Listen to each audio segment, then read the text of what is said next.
L'invité que j'ai le plaisir de recevoir est né le 7 avril 44. Il est officier, il est colonel, il est pour moi une légende comme dans le cœur de beaucoup d'hommes. J'ai grandi avec les films de Belmondo et dans mon esprit fantasque, il en est sa réplique dans le monde réel. Il est le fondateur et le premier commandant du prestigieux groupe d'intervention de la gendarmerie nationale, le fameux GIGN, créé en 74 et créé en 82 le groupe de sécurité de la présidence de la République, le GSPR. Christian Proutot, bonjour. Bonjour. Alors, avant qu'on ne se prête au jeu des questions, j'aimerais en fait que vous puissiez retracer votre parcours, votre background familial, votre parcours militaire et votre activité à l'heure actuelle. Je suis un fils d'officier de gendarmerie, moi, donc je suis en gros né et j'ai grandi dans une caserne de gendarmerie au hasard des affectations de mon papa. J'ai donc fréquenté différentes écoles. À un moment, mes parents étant en Corse, j'ai fait les enfants de troupe, donc j'ai fait l'école militaire d'Autun, Oui. où mon père d'ailleurs avait déjà été officier. Et puis ensuite, j'ai préparé mon bac comme tout à chacun à l'époque, qui était un Votre bac. père, qu'on s'arrête juste faire un focus là-dessus, votre père a terminé colonel en fait dans la gendarmerie, c'est ça? Oui, mon père a et, terminé colonel et en et- plus, il a développé un système qui a énormément compté dans la modernisation de la gendarmerie au niveau de la recherche judiciaire. oui, Euh, l'ancêtre du Judex, me semble-t-il. Non, voilà, c'est l'ancêtre de Judex. Judex a été développé à partir de ProSam, qui était ouais, le c'est système ce qu'on me qu'avait dirait, développé pour ça. mon père, qui était un système d'exploitation des données enregistrées par toutes les brigades sur toutes les affaires non résolues ou même résolues Oui. par microfiche. Voilà. D'accord, très bien. Et votre maman, elle faisait quoi dans la vie? Maman était maman à la maison, donc elle D'accord, s'occupait de ses enfants, dont moi, qui était l'aîné, et j'ai deux sœurs. Voilà. d'accord, très bien. Je vous laisse continuer votre développement. Alors, j'ai après ce passage pour essayer d'obtenir un bac sciences qui s'appelait à l'époque euh, les c'est pas maintenant c'est plutôt l'alphabet, c'était S, C, C, mais C, avant mais ouais, c'était ouais. Mathelem. Ah, bon, on Ouais. appelait ça Mathelem. Et puis n'ayant pas été très brillant, j'ai décidé de m'engager. Après avoir tenté de m'inscrire dans une école, c'était une école du cinéma, parce que j'avais un bon coup de crayon et j'espérais, ou j'avais envisagé de faire des décors de cinéma. Et puis, n'ayant pas eu un rapport au moment de mon entretien euh, très Oui. enthousiaste euh, avec le responsable de l'école, qui était à Mhm, Boulogne, mhm. j'ai traversé Paris, puisque j'étais de Boulogne, je suis allé à Vincennes, où il y avait le centre de recrutement des armées. Oui. Et l'officier instructeur, puisque je me suis décidé à ce moment-là de m'orienter vers une carrière militaire, mais dans le but de faire la gendarmerie. Donc c'était une A dit, vocation en fait, mais inspirée d'un atavisme familial aussi. Donc, oui, je crois que sans m'en rendre compte, j'ai été imprégné, comme beaucoup de gens, ouais. de cet atavisme que l'on connaît dans toutes les professions. Hein. Oui. Euh, Mon grand-père aussi était gendarme, donc il y a quelque chose qui doit Qui influer. doit rester, ouais. Et puis, cette déception sur cet entretien a fait que j'ai vu une grande affiche. Engagez-vous, engagez-vous. Et Ouais. donc, je me suis engagé dans l'armée Ça s'est passé comme le ça, en fait. 24 D'un août. coup, d'un seul, en fait, vous Ouais. vous êtes dit, je m'engage. Hein, à la sortie de Boulogne. Mes Ouais. parents s'attendaient à ce que je vienne leur dire que j'étais parti pour l'école du cinéma. Et puis, je suis venu leur dire qu'en fait, je venais de signer un contrat de 5 ans dans mon objectif de faire la gendarmerie. Vous Voilà. avez quand même une fibre, donc, à la base aussi artistique, en fait, puisque vous vous orientiez. Oui, parce que honnêtement, j'avais vraiment un bon coup de crayon. Ouais. Je faisais bien sûr un peu de musique, Ouais. mais pas suffisamment pour envisager quoi que ce soit dans ce domaine. Euh, non, mais c'est vraiment, si j'avais pas fait l'armée, Ouais. le dessin, j'avais les capacités de faire quelque chose de ce coup de main que, que j'ai toujours eu d'ailleurs, que j'ai utilisé pendant des années pour d'abord en classe et puis ensuite en école militaire pour un petit peu me moquer de mes professeurs en les caricaturant D'accord. ou en relevant ce qui se fait souvent quand on est Les étudiant jeunes, ou ouais. élève, des bons mots de Eux. ces professeurs qui étaient des bons mots pour nous, peut-être pas forcément pour eux, et d'illustrer ces bons mots par un dessin D'accord. que je voulais humoristique. Vous étiez Voilà. un peu déjà turbulent, on va dire. Voilà. Oui, un peu atypique, voilà. Tout à fait Atypique. atypique. Ouais. Ouais. Et donc la suite par rapport à votre parcours? Eh bien, à ce moment-là, j'ai immédiatement l'officier orienteur qui, lorsque je me suis engagé, m'avait donné le parcours que je devais faire. Je devais passer par l'école des sous-officiers d'active, qui était Saint-Mexan, Mhm. dans le but de préparer le concours pour devenir officier, qui passait à cette école, à cette époque, par une école préparatoire qui s'appelle l'école militaire interarmes, dans le but de rejoindre ce qu'on appelle Saint-Cyr-Côte-Quidan. Donc il y a Ouais, deux grandes entrées, les officiers. Saint-Cyr qui est la grande école, Ouais, et Saint-Cyr-Côte-Quidan qui est l'école où les sous-officiers peuvent passer un concours pour pour devenir devenir officier. officier. Ouais. Ce que j'ai fait, où j'ai intégré à ce moment-là Saint-Cyr-Côte-Quidan, à l'EMIA, en 1969. D'accord. 68, pardon, Ça aussi. pour un cursus scolaire 68-69.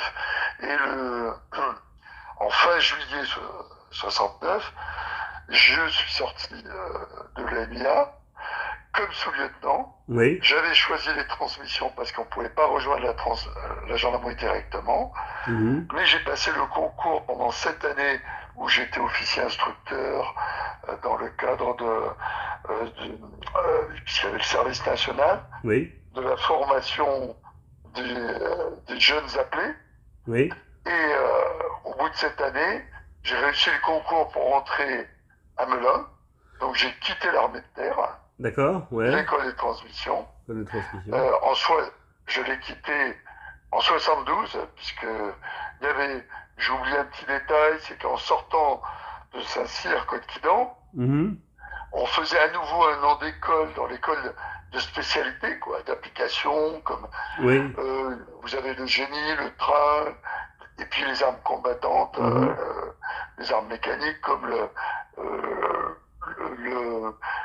la cavalerie Et ou l'artillerie. les armes. L'artillerie, moi j'avais choisi les transmissions parce que, un, j'étais plutôt orienté technique, mais deux, je savais que c'était une des écoles ou du moins une arme qui vous embêtait le moins quand vous aviez décidé d'aller en gendarmerie. À ce Voilà. moment précis, est-ce que on est donc 2 ans avant la création du GIGN, votre idée, est-ce que l'idée de créer déjà ce corps, en fait, enfin ce groupe, en fait, déjà naissait ou... Non, non, il est né lorsque je me suis retrouvé en école de gendarmerie, Ouais. parce que il y avait eu deux affaires, parce que donc j'étais en école de gendarmerie de 1971, année scolaire 71-72, donc je suis rentré en septembre et j'en suis sorti en juillet, et il y avait eu en 1969, ça m'avait impacté une prise d'otage Oui. complètement ratée par la gendarmerie qui s'appelait Cestas et qui malheureusement avait conduit au décès euh, des deux enfants otages parce que le père avait menacé si la gendarmerie intervenait euh, parce qu'il s'était retranché avec ses enfants, menacé de tuer ses enfants Mhm. et la gendarmerie, comme l'aurait fait n'importe qui à l'époque, Mhm. avait considéré que un père ne tue pas ses enfants. Ce Mhm. genre de certitude Ouais. qui malheureusement peut conduire à des drames. sans négociation et tout, Mhm. avec une intervention du type assaut militaire, hein, Mhm. donc avec des sommations au rendez-vous, force doit rester à la loi, et Ouais. puis ensuite des half-tracks et tout. Et le temps que cette opération mal montée, plutôt violente, se produise, l'homme a mis sa menace à exécution, Exécution. Ouais. il a tué ses deux enfants, il s'est suicidé après. Ouais. Donc ça avait traumatisé bien évidemment toute la gendarmerie, mais moi aussi parce que étant à ce moment-là militaire, euh, sachant que mon père, qui était toujours en activité, m'en avait parlé, il m'avait dit combien il avait été touché Affecté. par cette affaire, Ouais. parce que c'était un de ses camarades de promotion qui commandait l'opération. Ouais. Et ensuite en 71, donc à ce moment-là, j'étais toujours intéressé par ce qui se passait en gendarmerie. Oui. Il y avait eu l'affaire dramatique Buffet et Bontemps Ouais. à Clairvaux, dans une prison, où une assistante sociale et un gardien de prison ont été pris en otage par Buffet et Bontemps qui avaient tenté avec un couteau euh, qu'ils avaient fabriqué, Mhm. Il qui y avait avaient déjà à tenté l'époque en fait des équipes de Non, négociation. non, il n'y Non. avait pas des équipes. Non. On utilisait les escadrons Ouais. et un peu avec le schéma tactique dont se souvenait tout militaire de l'armée, puisque on n'était pas loin, même si c'est quelques années avant la fin de la Seconde Guerre mondiale, Oui. où le seul schéma tactique que l'on connaissait un peu pointu, c'était les commandos. Vous Oui. voyez. Mais oui. Oui. Or, les commandos, c'est pas le quotidien, c'est pas l'armée, Mais par c'est pas exemple, la vous genre. citiez l'absence de négociation. Par exemple, pour qu'on situe dans le temps, le négociateur tel qu'on le connaît actuellement, ça démarre quand ça?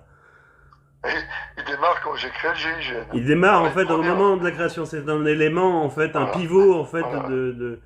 D'accord. Ok. Pour vous donner, pour vous expliquer, bien évidemment, pour tout le monde, l'année, c'est l'année où le GIGN est devenu opérationnel. Mais il n'est pas, il n'est pas sorti ex nihilo. Ouais. Donc on l'a formé en faisant une sélection. À partir de ma date de nomination, j'ai été nommé le 24 août 1973 et j'ai sélectionné les premiers hommes et je les ai formés pendant 4 mois, ce qui peut paraître bien évidemment très court, Ouais, c'est vrai. mais qui à l'époque, pardon, Était très était long. très long. Hmm. Sortir des gens d'une formation normale, de leur travail normal, Ouais. euh, pour 4 mois, ça paraissait extrêmement long. Mhm. Et ça semblait même inadapté, parce qu'on considérait qu'un gendarme devait être capable de faire tout. Comment Or, moi, aperçu j'ai la imposé une hiérarchie formation spécifique. comment Ouais. aperçu la hiérarchie à l'époque en fait quand vous avez émis l'idée en fait de ça justement de faire sortir des gens en fait du rang pour mener ces entraînements en fait poussés. Est-ce que ça a bien été perçu en fait globalement? Ben, sur une gendarmerie classique, non.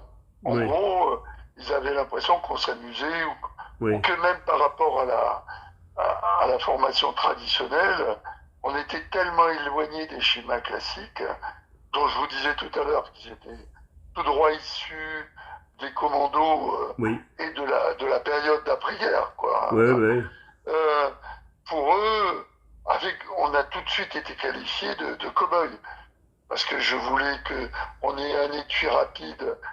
C'est des détails, mais c'est toute une philosophie, une ouais, approche je vois. que personne n'avait. À cette époque-là, l'arme était à l'étui avec un rabat et surtout la dragonne qui maintenait l'arme devait être tressée d'une certaine manière Mmh.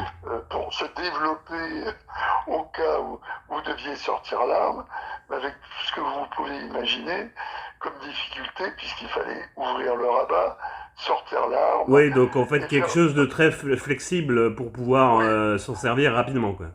pas très opérationnel, Ouais. très joli, euh, très fonctionnel, enfin, très militaire. L'arme est à l'étui, elle risque pas de tomber, Mhm. mais en cas opérationnel d'utilisation rapide des armes, c'était pas du tout dans cet esprit-là, à tel point que je me souviens, nous étions encore en école. Il y avait eu une prise d'otage dans une banque, puis une tentative de fuite des preneurs d'otages qui sont passés par l'autoroute, et le lieutenant qui commandait le peloton d'autoroute a été pris en otage, ce qui est un comble, parce qu'il a voulu les arrêter, sauf qu'il n'avait pas d'arme, parce qu'à la place, ce que faisaient souvent les gens, à la place de son arme, il y avait un paquet de clopes, et puis je sais plus trop quoi, Ouais. donc dans l'étui. Et il a bien arrêté, la voiture s'est bien arrêtée, puis il s'était mis au milieu de la route, mais ils l'ont attrapé, vous voyez. Ah oui, oui, C'est oui. pour vous dire Ouais. à quel point ce côté spécifique d'une unité spéciale vouée à une mission d'interpellation, mais en tant que paix, euh, personne n'y était préparé. Donc on a bien compris en fait que le JGN ne s'est pas créé vraiment en 74, mais un peu avant en fait des bribes en fait d'éléments. Maintenant on arrive en 74 en fait vous créez en fait ce fameux GIGN en fait. Est-ce que vous pouvez nous raconter un peu cette période-là du 1er mars, je crois, c'est ça? Voilà. Alors le jour où il est opérationnel, le 1er mars, il y a eu ces mois de préparation où j'ai demandé un équipement spécifique, que j'entraînais les gens au tir à titre indicatif. On avait dû consommer en munitions pour nous entraîner ce que commandait tout le groupement de gendarmerie dont nous dépendions en un an. Donc ça a Ouais. rendu les gens un peu énervés. Pour eux, en gros, le tir, c'était 8 cartouches par an. Et encore, hein, vous voyez. Donc, amener les gens à un haut niveau de tir pour que cette confiance dans les armes amène à mettre en place une approche philosophique qui me semblait essentielle, c'est que l'unité GIGN n'était pas l'application d'une décision de justice immédiate, mais par la mort, pourquoi pas, mais l'arrestation et à éviter si possible de tuer les gens avec Hmm. une notion essentielle qui était la notion de respect de la vie. Vous, à ce moment-là, Et à ce moment-là, quand vous créez le GIGN, en fait, vous vous dites, en fait, c'est un groupe qui est censé être au plus proche, en fait, des combats, au plus proche de l'action. Vous avez un peu peur ou non, pas du tout? non, pas du tout. Non, non, Pas du non, tout. ça. D'abord, c'est sûrement la jeunesse et puis le fait que on vous confie une mission. Vous savez que cette mission est importante. À l'époque, tout le monde l'oublie, mais il y avait à peu près 60-70 détournements d'avions par an. Euh, Ouais. il y avait des prises d'otages, mais le sport national dans chaque pays pour faire des opérations de libération d'otages, c'était de les envoyer ailleurs. Donc, Mhm. on leur donnait tout ce qu'ils voulaient, soit des prises d'otages à caractère crapuleux, parce qu'il y avait des banques et les gens, les truands allaient chercher l'argent où il était, non pas dans les Mhm. DAB, mais dans les banques, Mhm. donc faisaient des prises d'otages, et ensuite, soit ils avaient un véhicule, soit ils en demandaient un, et puis ils partaient avec leur argent. La gendarmerie nationale, en fait, intervient, le GIGN, en fait, lui, il intervient sur, bah, vous voyez, sur des braquages, en fait, sur des prises d'otages, etc. Quelle est la différence, par exemple, par rapport à son petit frère, en fait, de la police, en fait, qui est le RAID? Comment c'est attribué, ça, en fonction des forfaits? Alors, ce que l'on oublie également, c'est que le GIGN a été la seule unité anti-prise d'otage jusqu'en 1985. D'accord?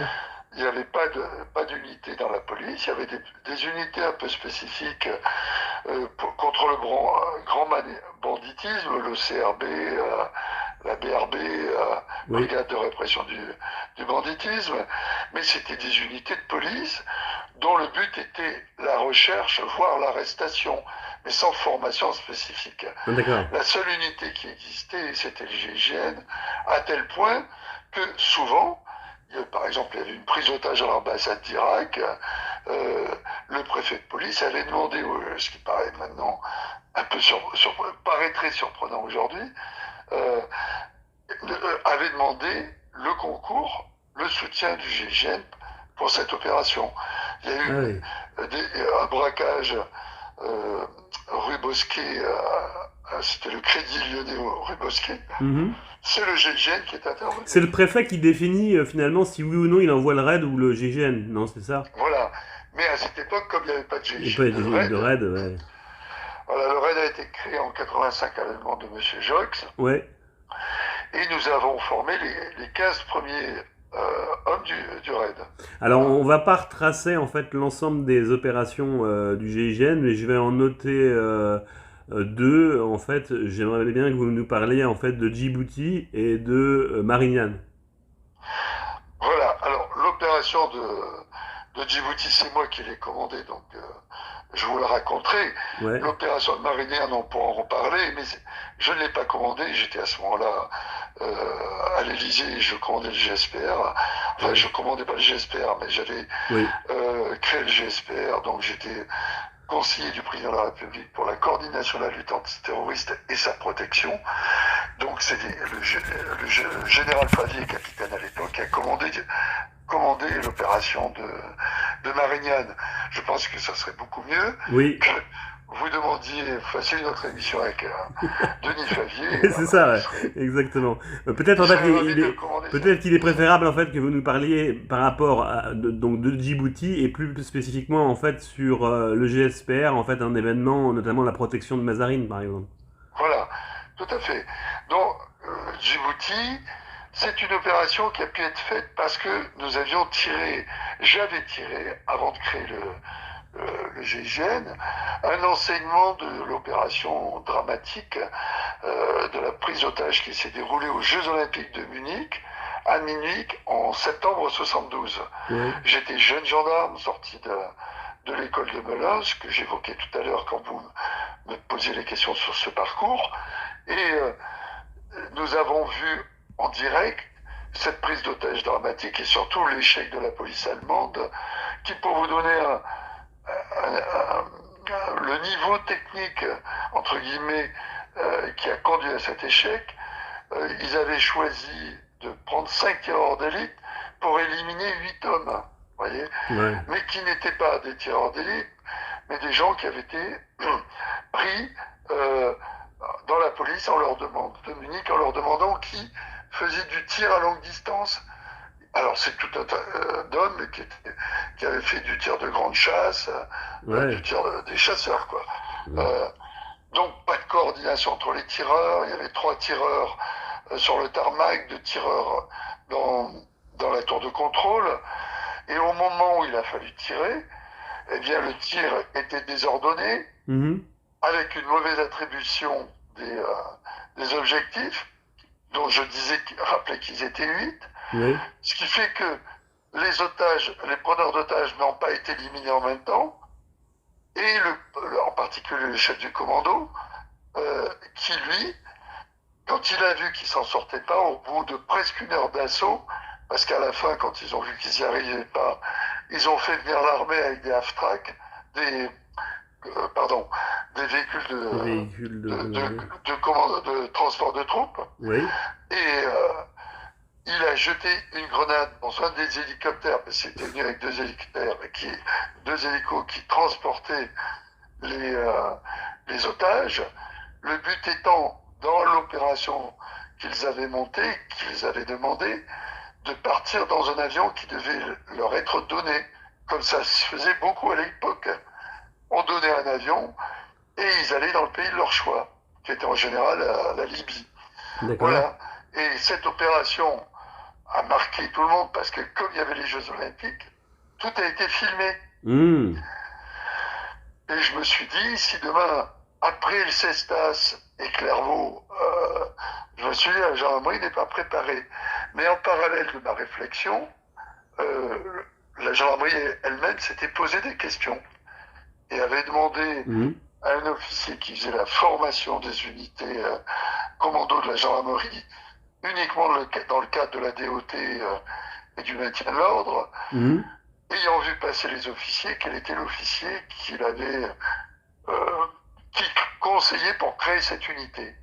D'accord. Et cet officier, qui s'appelait Jean-Pierre Beau, a dit je vais prendre, il faut qu'on prenne Proutot. Donc, j'ai été désigné pour cette mission Mhm. et j'ai construit tout le GIGN à partir de l'échec de Munich avec des tireurs d'élite, le tir simultané que j'ai C'est inventé. une des signatures techniques que vous avez aussi inventé, le tir simultané, ça c'est redoutable en fait. Oui, parce que amener plusieurs tireurs à toucher plusieurs objectifs à une grande distance, personne n'y avait pensé, surtout personne pensait qu'on était T'es capable de le capable de le faire. faire. Ouais. Alors, dire à un tireur d'élite de toucher un objectif à 200 mètres, bon, il est capable de le faire, mais en toucher plusieurs, Ah, avec plusieurs fusils, dans la même seconde, ça, personne n'était capable de le faire.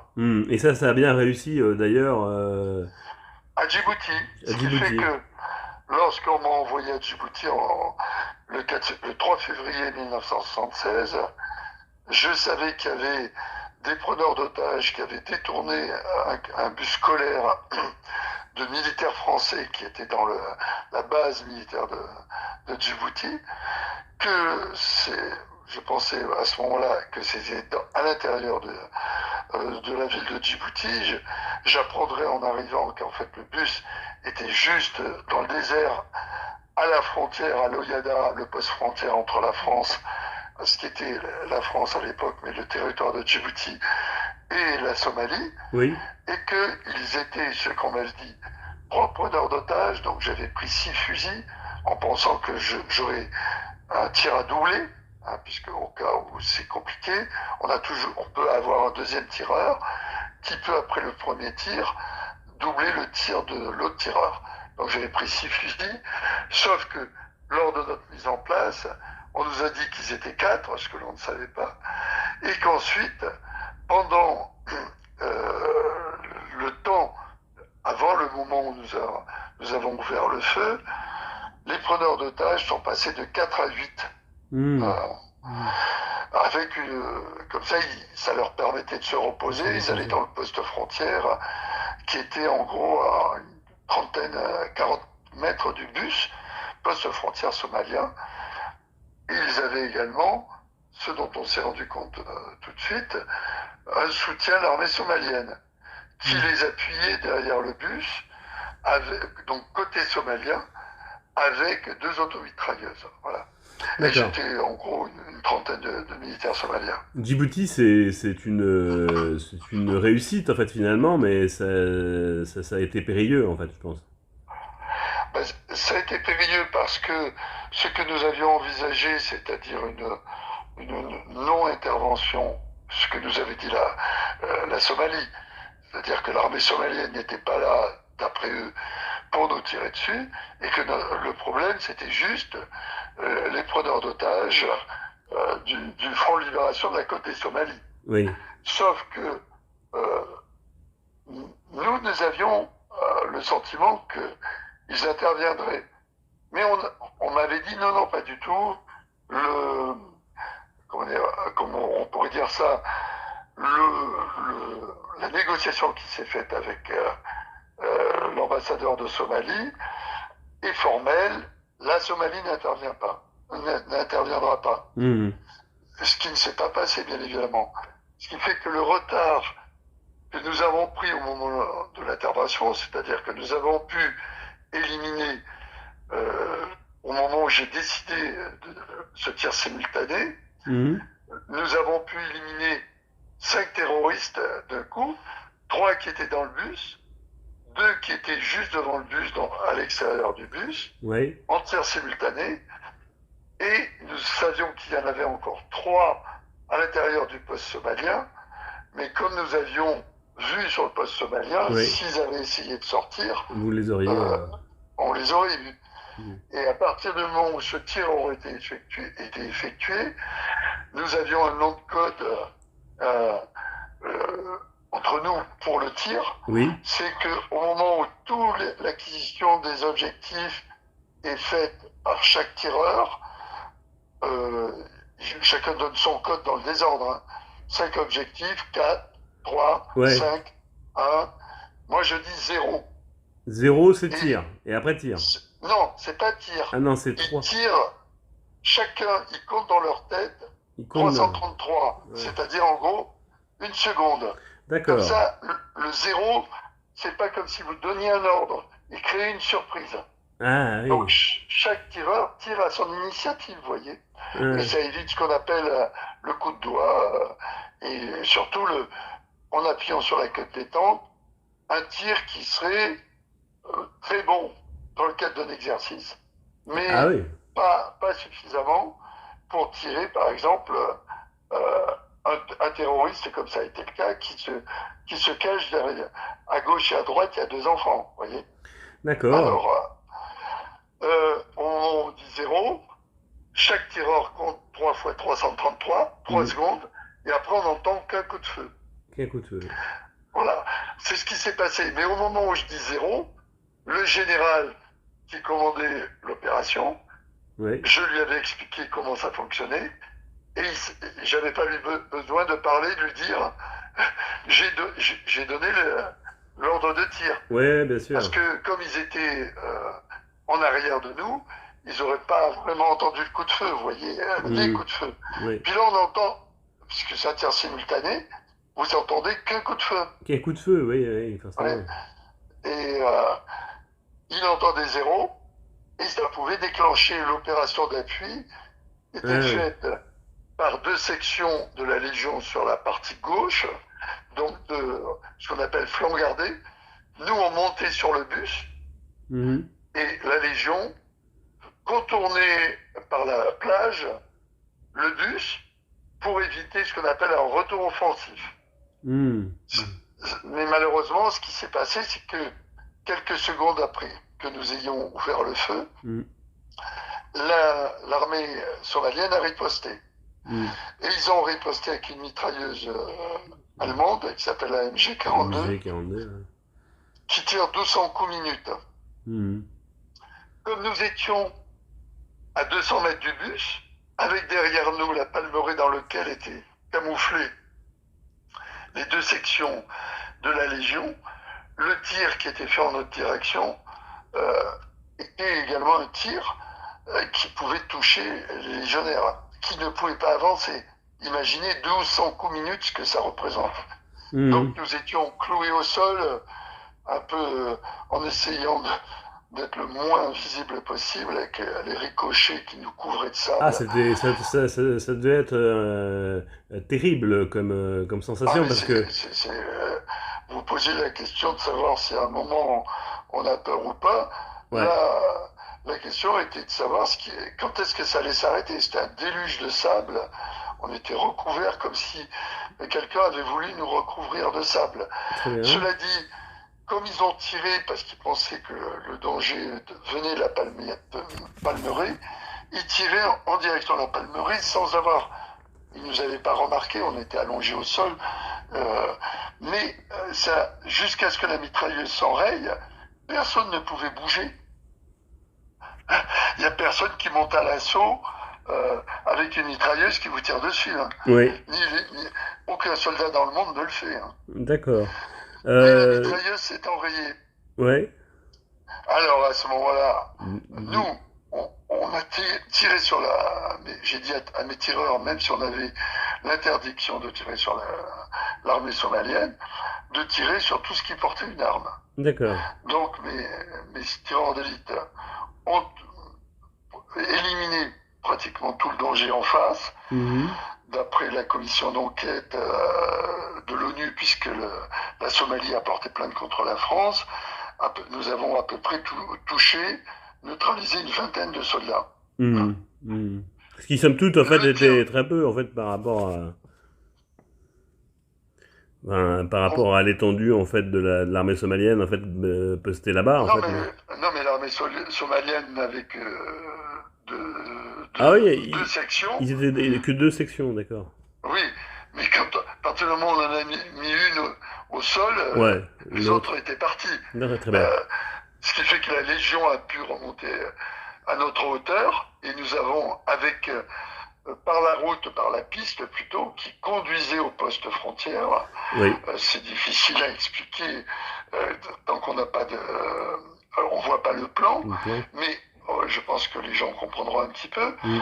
Il y avait par la droite de mon équipe qui était face à 200 mètres du bus, mais c'est du désert, hein, c'est du sable, il n'y a Oui, rien, il n'y a pas un arbre. oui. Il y avait la piste qui conduisait au poste frontière de Loyada, à la frontière, là où était positionné le car, qui était en travers, et par la gauche, les deux sections de Somaliens, le GIGN, moi et mes hommes, ayant pour mission, nous, de monter sur le bus, de protéger les enfants et de permettre à l'escadron de gendarmerie qui devait les évacuer de récupérer les enfants que nous, on leur donnerait. Ce qui s'est passé.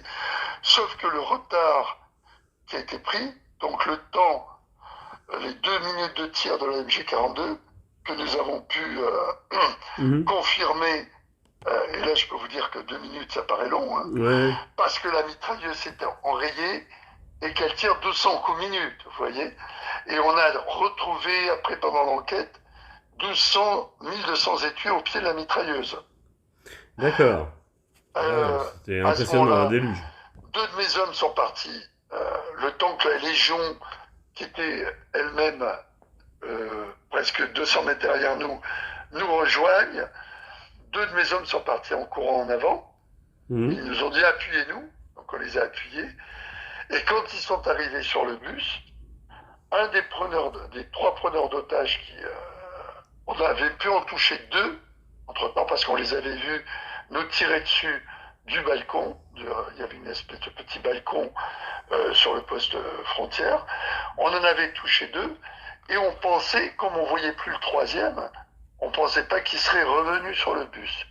Et au moment où mes hommes ont voulu monter dans le bus, il leur a tiré dessus et il portait un enfant en otage qu'il avait pris pour se protéger. Un caporal de la Légion avait rejoint un de mes hommes. Donc mes 2 hommes, un est monté par la porte arrière gauche. Dans ce type de bus, il y avait une porte sur le côté gauche qui n'existe plus maintenant. Je dis parce que les gens pourraient penser que je me trompe. Mais ces bus avaient à l'époque 2 portes à l'arrière. Et donc, au moment de monter par la porte arrière gauche, il n'a pas eu le temps de l'éliminer parce qu'il s'est fait tirer dessus. Celui qui est monté par la porte avant droite, il est monté avec un caporal de la Légion qui avait couru plus vite que les autres qui l'avaient rejoint. Et le preneur d'otage portait un enfant dans les bras. Et avec son bras droit, il avait un fusil d'assaut, un MP44. Il a tiré dans leur direction. Malheureusement, dans ce tir ont été touchées deux petites filles, Nadine d'abord qui est décédée dans nos bras, et Valérie qui est décédée de sa blessure 4 jours après sur Paris, qui a pu être évacué. Le chauffeur de bus a été également blessé par cette rafale, mais également deux autres enfants, dont Josiane, une petite avec laquelle nous sommes toujours en contact, qui a été blessée à la main gravement, et que nous avons évacué. Alors on a évacué les enfants, mais malheureusement, pour nous, ça a été considéré par le monde entier comme étant un succès, mais pour nous, c'est une plaie ouverte, parce que on était tellement persuadés de ramener tous les enfants à leurs parents, que ces 2 petites, c'est une histoire qui nous poursuit et auquel on pense tout le temps. Le GIGN, c'est... indicatif, je vous coupe, pardonnez-moi, j'ai refait le film de cette opération parce que c'est moi qui ai déclenché l'opération. Par rapport aux contraintes qui m'avaient été imposées, puisque le président de la République, qui était Valéry Giscard d'Estaing, avait dit qu'il n'y aurait pas d'opération s'il n'y avait plus de preneurs d'otages dans le bus. Or, ça ne pouvait pas se produire. On a eu l'autorisation de tir à 9h le matin. On était en place depuis 6h. Et les enfants étaient déjà depuis 24 heures dans ce bus où il faisait une chaleur incroyable. À Djibouti, la chaleur, c'est 40 degrés à l'ombre. Hein. Donc, quand il y en a, on était sûr que ça ne pourrait pas durer. Et surtout, ils avaient menacé d'égorger les enfants un par un. Ce qui fait que sans qu'on me donne l'autorisation, j'ai considéré que l'opportunité de tir, c'est moi qui pouvais la décider. Et c'est moi qui avais qui ai décidé, bien que je sache qu'il y en avait 3 dans le bus, que les ordres c'était 1, que je devais le faire parce que je pouvais le faire. La seule chose que je n'avais pas intégrée, on m'avait assuré du contraire, c'est qu'on prendrait ces minutes de retard du fait de l'intervention de l'armée somalienne. Hmm. Et depuis, j'ai refait le scénario Oui. pour voir si on aurait pu réussir. Et je me suis rendu compte qu'il nous avait manqué 10 secondes. Vous vous rendez compte? Ah ouais, ça joue à Ah rien, ouais. à rien. Parce que au moment où l'autre est remonté dans le bus, Hmm. nous aurions pu, alors que ce sont mes hommes qui ont pris la décision, mes 2 hommes, Dufour et Pierrot, Hmm. Pierre Renaud, qui ont dit, puisque nous on n'avait pas l'ordre de bouger tant que la Légion ne nous avait pas rejoints. Donc ils m'ont dit, les enfants ne peuvent pas attendre, couvrez-nous. Donc on est parti, mais si vous comptez le temps où on a été cloué au sol, c'est-à-dire les 2 minutes où la MG42 Mhm. a été active, ensuite le tir de riposte, qui a dû durer, on a vidé nos chargeurs et tout, presque 1 minute sur l'armée somalienne. Presque 1 minute, ça fait 3 minutes. C'est à ce moment-là que la Légion a pu nous rejoindre. Et le temps que nous franchissions les 200 mètres en petite foulée même qui nous séparait du bus, il a dû falloir encore presque 2 minutes, 3 minutes. On avait évalué ça à 3 minutes avant. Donc sur l'ensemble du timing prévu initialement, il était prévu donc il était prévu 3 minutes. Ça a duré presque 7 minutes. Et il vous a manqué 10 Et secondes. il nous a manqué 10 secondes. 10 secondes, ouais. Le GIGN, en fait, c'est 470 otages libérés. J'ai lu quelque part sur 64 opérations. Non, c'est plus que ça. Alors ça, c'est au moment où je quitte le groupe. C'est au moment où vous quittez le groupe, ouais. Je quitte le groupe pour construire pour créer le GSPR en juillet 82. À ce moment-là, le groupe avait fait 67 opérations, j'en avais commandé 64. Ouais.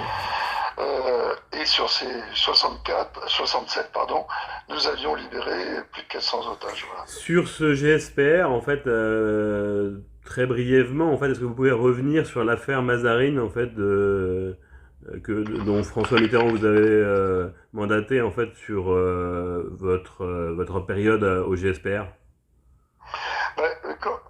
On m'a demandé en juillet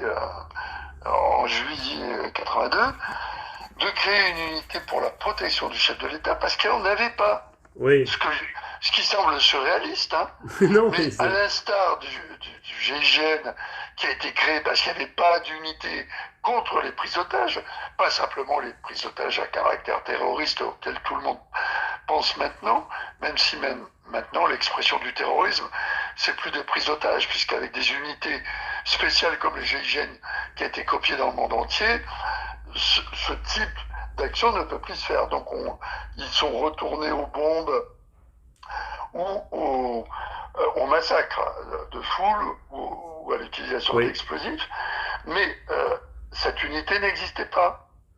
Et pour le GSPR, le président Giscard d'Estaing n'avait pas voulu de sécurité, donc il n'y avait pas de sécurité.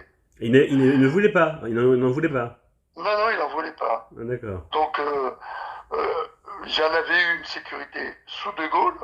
Oui. Sous Pompidou, il restait ce qu'on appelait les voyages officiels qui s'occupaient des déplacements du chef de l'État, et puis de voir qu'effectivement il n'y avait pas de souci. Sinon, ce qu'on appelle la sécurité telle qu'on la conçoit actuellement, avec des hommes entraînés, préparés à une mission particulière qui serait une tentative d'agression du premier personnage de l'État, ça n'existe pas. Donc à nouveau, il a fallu tout inventer. D'accord, et c'est là que vous rentrez en scène, en fait.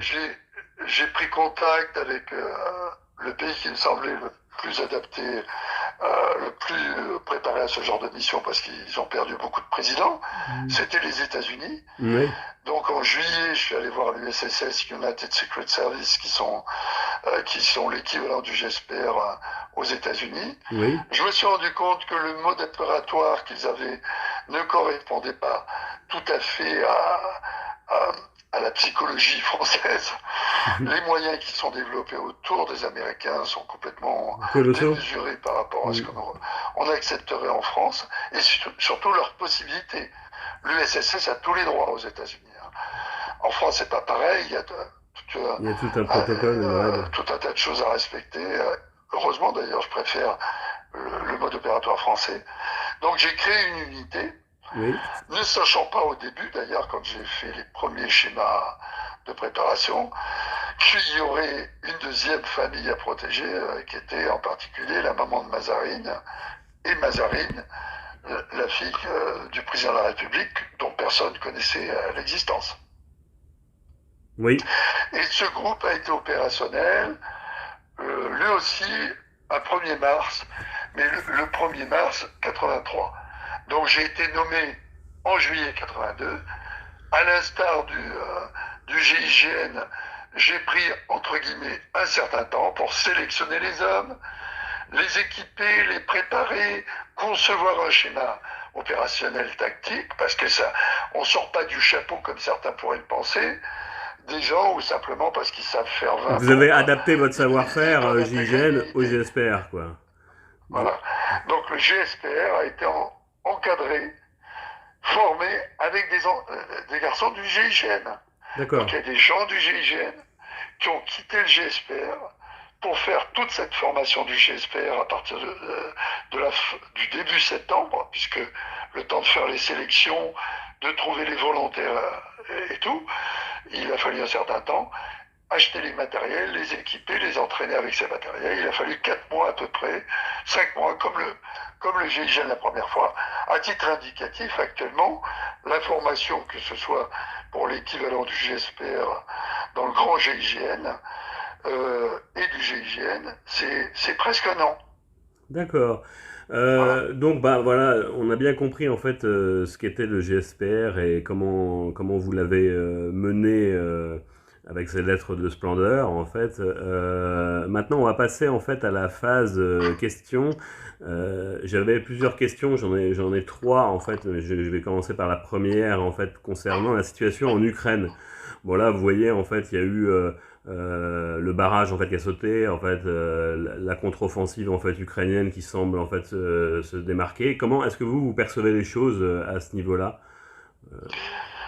Mais d'abord, la perception est simple, hein. Rappelez-vous que ce qui était dit à l'époque de l'invasion, puisqu'il n'y Oui, a pas d'autre moyen d'appeler ce que les Russes ont fait, et Poutine en particulier, parce que oui, moi j'essaye de ne pas mélanger la Russie de Poutine et la Russie tout court. oui, c'est Donc on a une armée, mais qui était persuadée, Poutine était persuadé, et tout le monde a oublié, j'ai vu une très belle émission à la télévision là récemment, oui. que Poutine avait annoncé la couleur très longtemps avant. Mhm. L'Europe semble avoir découvert la Lune, alors que déjà l'annexion de la Crimée était en elle-même la démonstration de ce que voulait faire Poutine et de ce qu'a écrit Poutine et de ce qu'il a dit. Et il a dit, lui, alors, c'était donc en 2000, août 2022. Mhm.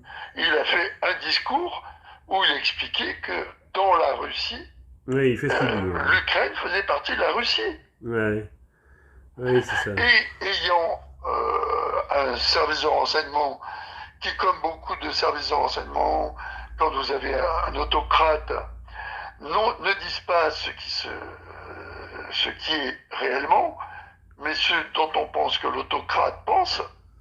Donc, on invente quelque chose. Et en gros, ils ont fait croire à Poutine que l'Ukraine allait adhérer tout de suite à l'invasion et considérer l'arrivée des Russes comme une armée de libération. Comme une libération, ouais, ouais, je vois. Ça, c'est la première. C'est simplement pour remettre en perspective par rapport à votre question. Mhm. Maintenant, votre question, puisque je n'oublie pas l'essentiel, Oui, c'est qu'à partir du moment où, avec un président qui a su faire nation, avec une nation qui était déjà convaincue de son identité, euh, c'est-à-dire l'Ukraine telle que D33 sous Staline.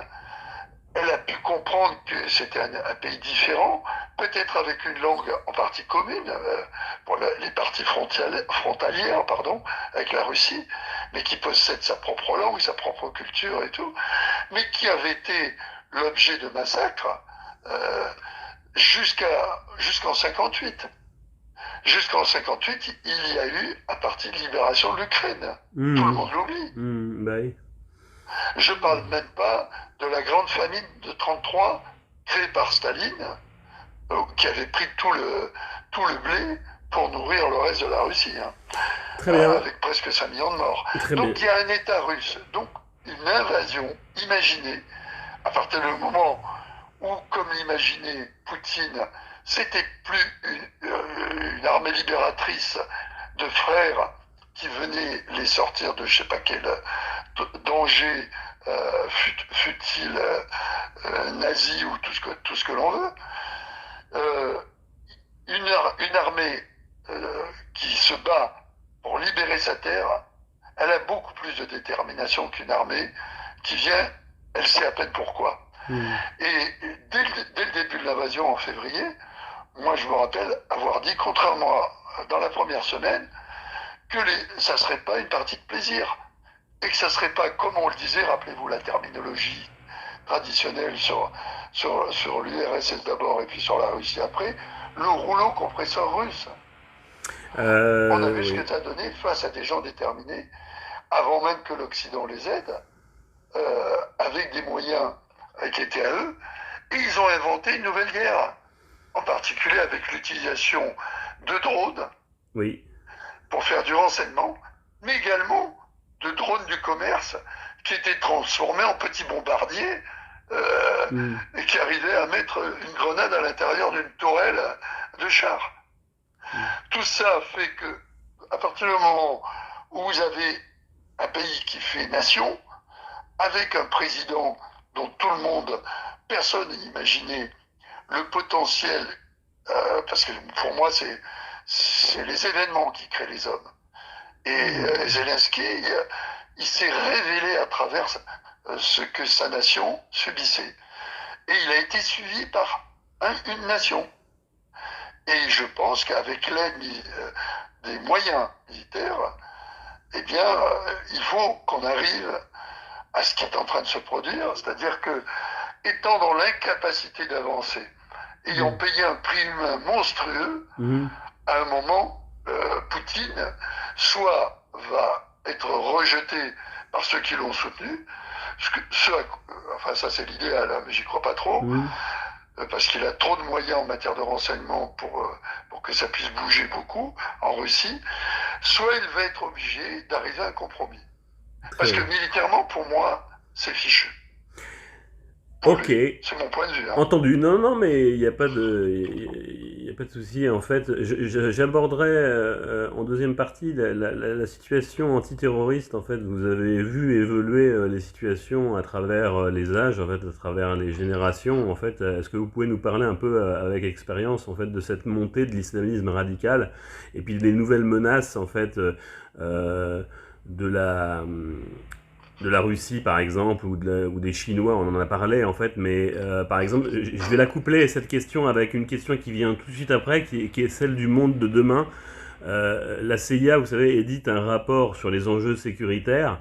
Vous, votre vision en fait des choses par rapport à ce que vous savez déjà sur votre expérience en fait antiterroriste et les enjeux sécuritaires de demain, quelles sont les menaces en fait auxquelles on va devoir faire face? Alors, vos questions, parce que c'est pas une question, c'est vos questions, ça reste probable. C'est ça. Je pense que même si j'ai pas mal d'heures de vol au compteur, j'ai pas la prétention de tout savoir et de tout comprendre. Non. Cela dit, j'ai vu passer tellement de choses, en particulier vous évoquiez le terrorisme, et ce qu'il est devenu. Ce que l'on oublie, c'est que le terrorisme, il a toujours existé. Hein. Oui. Il a existé sous différentes formes, à condition que ces formes tactiques, hein, c'est la manière de se faire connaître le terrorisme. On fait connaître une cause, on n'en a rien à faire dans nos échanges, de savoir si elle est juste ou pas. Les gens qui font du terrorisme et qui s'en prennent à d'autres personnes le font parce qu'ils sont persuadés qu'ils ont raison, sinon ils ne le feraient pas. Oui. Ce qui fait que vous avez du fait de la déstabilisation géopolitique qui a été créée au fur et à mesure des années par l'Occident, que ce soit avec les périodes post-dites coloniales, donc la création de nouveaux États. Je ne parle même pas de la création de Mm. l'État d'Israël, hein, je parle de la création de nouveaux États, où on a pris l'habitude, que ce soit quand il y avait les deux blocs, d'avoir des zones d'influence. Oui. Ces zones d'influence faisaient qu'il y avait l'Est qui avait telle zone d'influence et l'Ouest qui avait telle zone d'influence. Et que pour faire basculer ces zones d'influence, Mhm. on soutenait les uns et les autres un terrorisme appelé pour certains, suivant le bord dont on se trouve, révolutionnaire, libérateur, et pour d'autres terroristes. Mhm. Terroriste c'est mal, libérateur révolutionnaire, C'est même si bien. le mode opératoire est le même, c'est bien.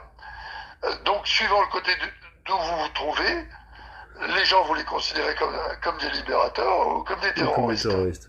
Il faut pas se voiler la face. Hein. Euh, Mm. le terrorisme, c'est dans la manière dont on le vit dans un monde occidental où la seule chose qui préoccupe les gens, c'est de savoir pendant combien d'années ils vont bosser, et non pas de savoir comment le monde se porte. Ouais. C'est sûr que voir des gens qui sont prêts à risquer leur vie pour défendre une cause, ils comprennent plus beaucoup. Hein. La notion de sacrifice, Mhm. c'est quelque chose qui a un petit C'est peu un peu égoutté disparu. un peu, ouais. Malgré tout, cette déstabilisation est profonde et amène à ce que les gens, du mot terreur et terrorisme, aient peur de l'autre.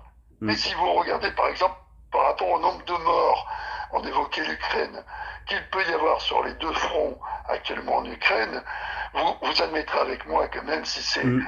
agressif dans notre petit quotidien tranquille et nos week-ends qui pourraient être dérangés, Mm. c'est un épiphénomène. Oui. Je vais faire hurler tout le monde, mais le terrorisme, c'est pas ce qui va changer le monde. C'est les Non. guerres qui ont malheureusement changé le monde. Ouais. Et à partir du moment où on n'avait plus de guerre, la géopolitique entraînait ce que j'expliquais tout à l'heure, des différents mouvements Oui. dont le but était de renverser le pouvoir en place qui représentait l'autre. Et à partir du moment où on a voulu envahir l'Irak, on a Mm. déstabilisé quelque chose qu'il était déjà, Mm. mais qui tenait au moins par des autocrates, des dictateurs, qui étaient, entre guillemets, laïques, qui ne s'appuyaient pas sur la religion. Mm. Dès qu'on a commis la bêtise De le faire incommensurable tomber. d'expliquer, de dire qu'on allait expliquer sous des prétextes qui étaient qu'économiques pour les États-Unis, Oui. et personne ne pourra me contredire. Hein. Faire tomber un pouvoir en espérant mettre la main sur des champs de pétrole au prétexte de les libérer, ce qu'on a fait nous d'une manière aussi imbécile avec la Libye, alors qu'on avait invité Kadhafi sur les Champs-Élysées, chercher l'erreur, vous viendrez ne plus poser la question de savoir pourquoi, quand il y a un vide, tout d'un coup, des régimes, ou du moins des mouvements politiques essentiellement tournés autour de la seule chose qui les lie, c'est-à-dire la croyance, puissent exister. Oui. Très bien. Eh bien, écoutez, merci pour l'instant pour ces explications. Je vais vous laisser le mot de la fin, et puis après je vais conclure. Mais le mot de la fin, c'est que je suis un optimiste né, Ouais. que je crois en l'homme, et que même si par moments j'ai beaucoup été déçu, je crois toujours que l'homme, et ce qu'il a de bon en lui, finira par prendre le dessus, et que le monde que j'espérais meilleur pour mes enfants n'est pas encore près d'arriver, mais j'espère qu'il le deviendra. Eh bien, je vous remercie Christian Proutot en fait pour m'avoir accordé cet entretien. Quant à moi, en fait, je rends l'antenne et je vous laisse pour vous retrouver dans un futur volet des univers de la sécurité. Merci. Merci Christian. Mais c'est moi qui vous remercie.